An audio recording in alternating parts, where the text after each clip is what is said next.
And joining us today on our Book Talk segment, we have someone who's put together a book that's going to help, I'm sure, a lot of high school kids out there. It's called Up Your Score, the ACT Test, the Underground Guide, How to Outsmart the ACT. We're joined by Chris Arp today on the telephone. Chris, good talking to you. How are you? Good. How are you? I'm doing good, yeah. Kind of brought back some memories reading through even though I never had to take the ACT in our high school, took the SAT, but a similar test, but you brought back some memories. Lovely trip down memory lane. I'm sure you relish those memories. They were wonderful times, yes. The PSAT, which we took in junior high, I don't know if they do that anymore, in junior year. Indeed. And then the regular SAT in the senior year. But no, I never took the ACT. But reading through your book, very similar type of test, but I guess more geared toward memory rather than figuring things out, right? There's a couple differences. See, I tutor with a company called Veritas Tutors in the New York City area, and out here the SAT is king. I grew up in an SAT household. But I noticed a couple of years ago that more and more kids were looking at the ACT, and once they looked at the ACT, they were transferring over to the ACT. And I think there are really two main differences between the tests that are attracting kids. And 2 years ago, the ACT became the more popular test in America. And there are two reasons for this. One is that the questions on the ACT feel a lot more like the homework questions that kids have done in high school. If you look at the SAT or a math problem, it might take a little work before you understand what concept you even need to use to solve the problem. In that way, they call it a reasoning test. But the ACT is a lot more straightforward. The math questions look like math questions that these kids have seen for years. And another really kind of crucial difference between the tests, and this is something that I think a lot of kids and parents don't know, is that when you take the ACT and you get your score, you can decide whether or not to send that score to colleges. And that's not true of the SAT. When you take the SAT, your score's out there. Colleges will decide whether or not they take it.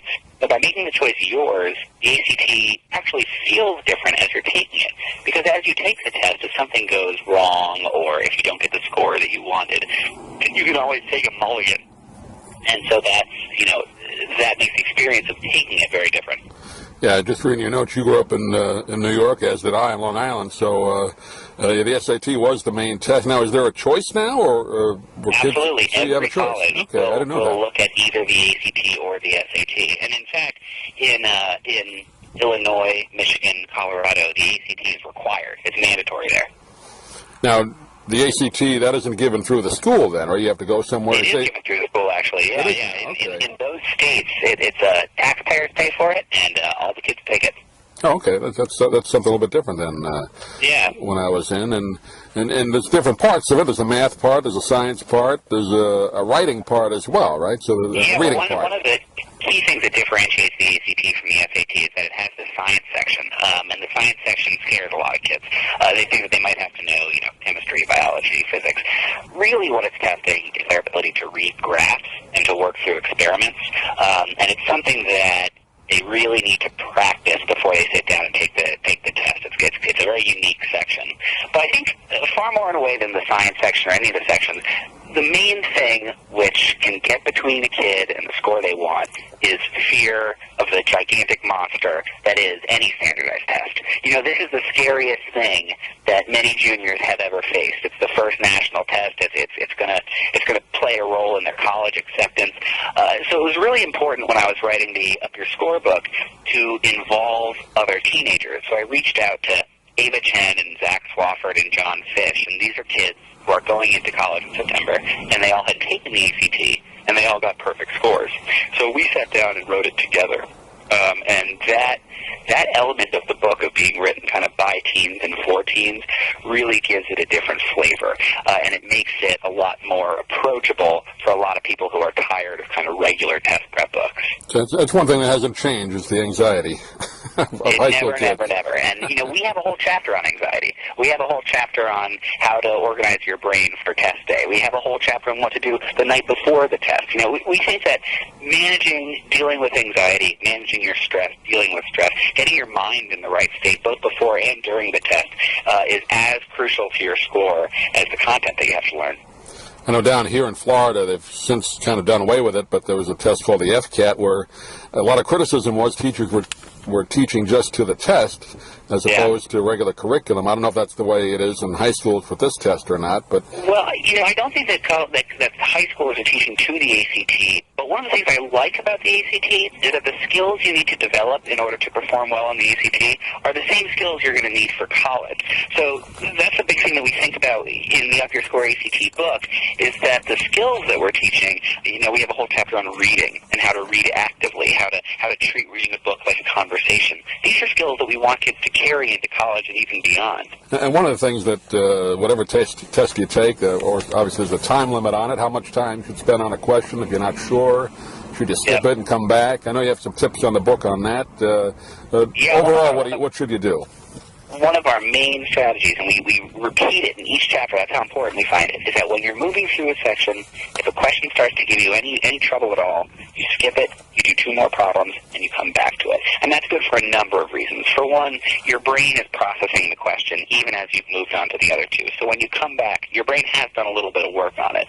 The other thing is it gives you a fresh read. But perhaps most importantly, the fact that you left it quickly instead of burrowing into it and staring at it and getting angry at it, it keeps your frustration level low while you're taking the test. And that's something which you might not even feel on a question-to-question level, but it's totally affecting your overall performance as you take the test. And so these kinds of suggestions, these kinds of strategies make a huge difference. Two kids can go into the test with the same level of content.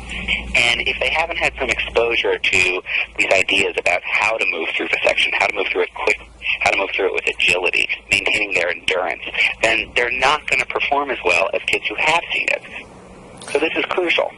Is it still fill in the dots, or are there parts of it where you actually write answers out? Well, they added a section to the ACT about 10 years ago. They added an essay. So the last few questions, one question that they asked was, should school be year-round or should they have a summer vacation? And kids will take a position and they'll write an essay. Now, they say that essay is optional, but one thing we say in the book is it's not optional. Yeah. Take the test. Other kids are going to be taking that section. Go ahead and take the section.